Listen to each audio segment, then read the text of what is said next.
जैसे ही आपने 12th पास करी, what is your percentage in relevant? आप 12th पास करते ही सबसे पहले सीएस का एग्जाम देते हैं, उसका नाम है सीएस एग्जीक्यूटिव एंट्रेंस टेस्ट, है ना? देखो सामने कुछ लिख के रखे हैं, तो इसके बाद में हमारी परंपरा के अनुसार क्वेश्चन आंसर भी होगा, है ना?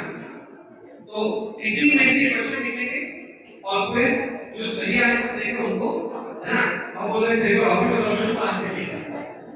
यस, सबसे पहला जो होता है वो है सीएस एग्जीक्यूटिव एंट्रेंस टेस्ट। ये 12th की बात होता है। जैसे आपने 12th पास करी, आप सीएस की दे सकते हो। 12th का एग्जाम के टाइम पे आप फॉर्म भर सकते हो और रिजल्ट आने के जस्ट बाद में आपका जो पहला एग्जाम पड़ता है वो है मई महीने के दूसरे संडे को ये एंट्रेंस टेस्ट होता है। जैसे ही आपने वो एंट्रेंस टेस्ट पास कर लिया, तो उसके बाद दिसंबर महीने में आपका दूसरा पड़ाव, जिसे हम लोग सीएस एग्जीक्यूटिव कहते हैं। जब सीएस एग्जीक्यूटिव हो जाता है, उसके एक साल बाद, यानी जिस दिसंबर में आपने सीएस एग्जीक्यूटिव दिया है, उसके अगले साल आप सीएस प्रोफेशनल का एग्जाम दे सकते हो। इसका मतलब ये हुआ, जहां पहले सीएस बनने में 3.5 साल एग्जामिनेशन के लगते थे, उसे कम करके इन्होंने 1 साल 9 महीने में आप अगर लगातार पास हो रहे हो बिना रुके, तो आप सीएस के सारे एकेडमिक लेवल पास कर सकते हो। लेकिन उसके बाद 21 महीने की ट्रेनिंग होती है।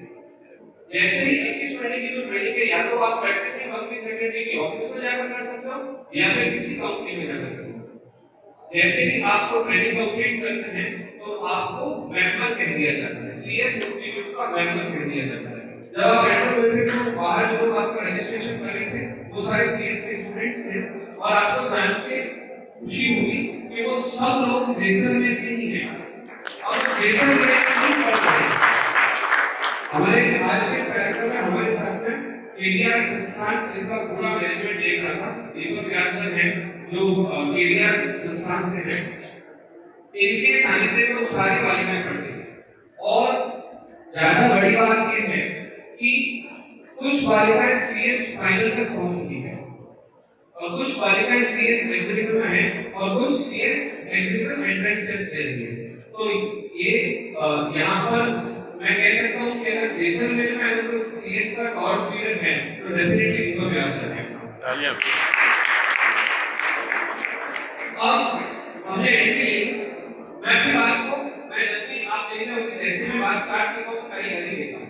मेरे पास 6 मिनट है, अगले 6 मिनट के अंदर मैं इस पूरी बात को समाप्त कर दूंगा। जैसे ही आप सीएस बन जाते हैं, तो आपके पास 3 ऑप्शन होते हैं। पहला ऑप्शन होता है कि आप किसी कंपनी में जाकर जॉब करें। किसी भी कंपनी की पेड कैपिटल अगर 10 करोड़ से ज्यादा है, यहाँ पर मैं दलाल साहब का भी ध्यान आकर्षित करना चाहूंगा सर, अगर कंपनी की पेड कैपिटल 10 करोड़ से ज्यादा है, तो उसे सीएस रखना जरूरी है।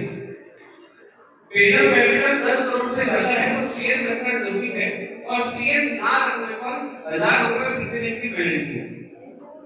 मतलब आप इसकी कैलकुलेशन को ऐसे चलेंगे कि 1000 रुपए पर डे पेनल्टी, 30 दिन की पेनल्टी होगी 30,000 रुपए। मतलब सीएस अपॉइंट ना करने पर 30,000 रुपए की पेनल्टी महीने की। तो इसका मतलब ये हो गया कि पहली जॉब कहां से शुरू हुई? 30,000 से शुरू हुई।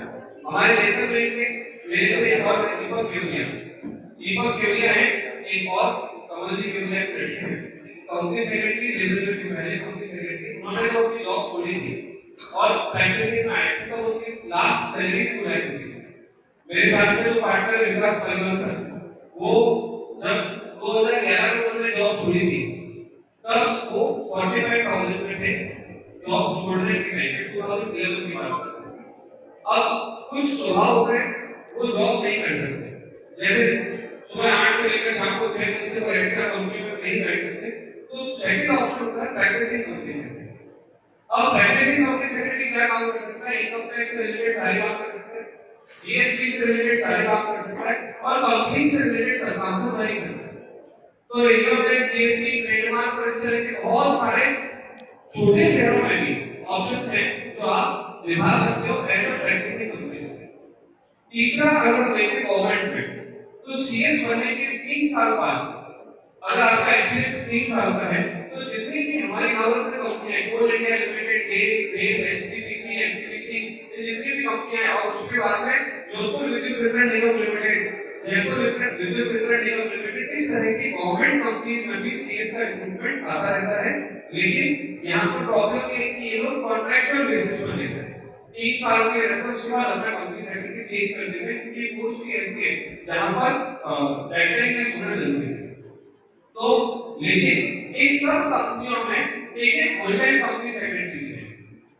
इसके बाद अगर बैंकिंग सेक्टर के लिए जॉब आती है और अगर कोई सीएस बैंक पीओ का एग्जाम देता है तो वो स्केल 2 और स्केल 3 का एग्जाम डायरेक्टली दे सकता है। एग्जाम वैसे ही देना पड़ेगा, बट स्केल 1 की बजाय डायरेक्ट स्केल 2 या स्केल 3 का एग्जाम दे सकता है।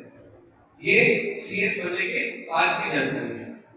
अब एक दिमाग में हमेशा एक प्रॉब्लम रहती है, सीएस करने पर खर्चा कितना है। तो मेरा ये मानना है कि हिंदुस्तान का सबसे सस्ता कोर्स है, क्योंकि सीएस ईटी में रजिस्ट्रेशन हमने कराया वो 1000 रुपीस का था। सीएस एग्जीक्यूटिव की रजिस्ट्रेशन फीस 10,000 रुपीस है और सीएस प्रोफेशनल की रजिस्ट्रेशन फीस 10,000। यानी कि institute of public secretary of India आपसे मात्र 21,000 रुपए चार्ज करता है और सीएस करवा देता है। बट अगर आप क्लासेस करते हैं, कोचिंग करते हैं, कुछ लोग ऐसे भी जो बालिका फीस बैठने में कुछ बालिका ऐसे जो सेल्फ स्टडी करती है और वो भी सेकंड थर्ड पड़ाव में आ चुकी है, तो उनके लिए खर्चा 20,000 है। और जो कोचिंग करते हैं उनके लिए कोचिंग के हिसाब से खर्चा बढ़ जाता है। तो मुझे ऐसा लगता है कि ये एक ऐसी जानकारी थी जो जितने समय में मैं आपको दे सक रहा था मैं आपको सारी दे सकता। मैंने सीएस की जर्नी स्टार्टिंग से लेकर एंड तक आपको बताई। अगर आपको ऐसा लगता है कि आप कोई इस पूरे सिनेरियो में से कोई क्वेश्चन पूछना चाहते हैं तो आप मुझसे पूछ सकते हैं, ताकि हमारा जो बोर्ड ऑफ थैंक्स की तरफ बढ़े और उस खुशबू जो बाहर से आगे नाचने की वहां तक हम पहुंच पाए। यस, अगर आपको सीएस की जर्नी से रिलेटेड कोई भी तरह का क्वेश्चन पूछना है तो माइक यूर होगा। जी बिल्कुल। एक मुझे दीपक जी बिल्कुल मैडम, मैं सिर्फ ये जानना चाहती हूँ कि क्या सीएस बनने वाले बच्चे को मैथ्स में बहुत स्मार्ट होना चाहिए या मीडियम साइज बच्चा जो मीडियम मैथ्स कर ले उसके लिए सीएस बनना इजी? देखिए ऐसा है कि सीएस एग्जीक्यूटिव एंट्रेंस टेस्ट में मैथ्स नहीं है, सिर्फ रीजनिंग है। तो वो लोग, मैं बच्चे वाले सबसे पहले आपको मांगूंगा कि जिन लोगों को अकाउंट्स कम पसंद है, जिनसे अकाउंट्स नहीं है, क्योंकि सर से मैं अकाउंट्स पढ़ चुका हूँ, तो जिन लोगों के अकाउंट्स, जिन लोगों के मैथमेटिक्स वीक हो, तो उनके लिए सीएस ज्यादा बेटर है। क्योंकि सीएस फोकस उसमें इकोनॉमिक्स और लॉ के ऊपर पूरा बेस है। इसके जो सब्जेक्ट है वो इकोनॉमिक्स और लॉ के हैं। तो मुझे ऐसा लगता है कि बेस्ट जिनकी मैथमेटिक्स ऐसे हम कहते हैं कि हार्ड टाइप में मैथमेटिक्स को आगे हो जाए। मीडियम की अगर बात करें, मीडियम अभी बाहर में बात करें मीडियम की, सीएस कोर्स होगा पूरा इंग्लिश मीडियम, लेकिन हिंदी मीडियम वाले लोग कर सकते हैं कि नहीं कर सकते हैं बेटा ना। कहीं तक गांधीवाल मंदिर, ज्ञानवाली, अमर सिंह साधु के ऊपर राजकीय माध्यमिक विद्यालय, एसपीके कॉलेज और ये पूरा हिंदी मीडियम से काम है। तो हिंदी मीडियम वाले की हम लोग इसको आगे निभा सकते हैं। इंग्लिश सब्जेक्ट साउंड करना इजी, हाँ इजी। यस, तो अपनी बात को यहीं पर मैं बिल्कुल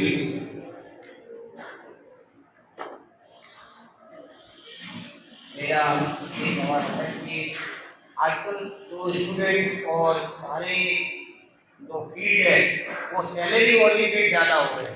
सबसे पहले पेरेंट्स हैं, स्टूडेंट्स हैं, वो माइंड में यही रहते हैं कि अगर हम ये कोर्स करेंगे तो इसके बाद में हमारा सैलरी क्या होगा, पैकेज क्या होगा।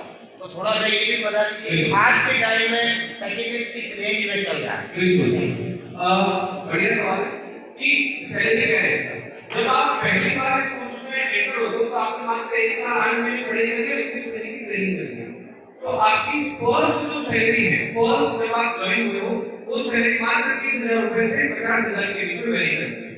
लेकिन ये सैलरी सिर्फ और सिर्फ 2 से 3 साल तक रहती है।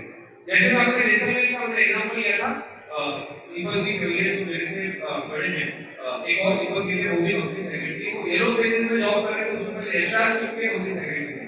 उन्होंने जब अपनी जॉब छोड़ी थी वो थी CS plus 4 years of experience, और जब जब 4 साल का एक्सपीरियंस उनको हो गया था तो 1,50,000 उनकी सैलरी 1,50,000 से 2 लाख के बीच उनकी सैलरी है। तो यहाँ पर actually sky is the limit. शुरुआत 30 से 50,000 तक होती है और हाईएस्ट का कोई पैमाना नहीं है। प्राइवेट सेक्टर की सबसे बड़ी बात ये है कि अगर आप स्विच करते हो हर स्विच में 30% हाइक होती है।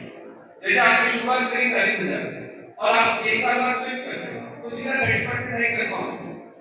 3 स्विच के बाद आप 1 लाख तक पहुंच जाते हो।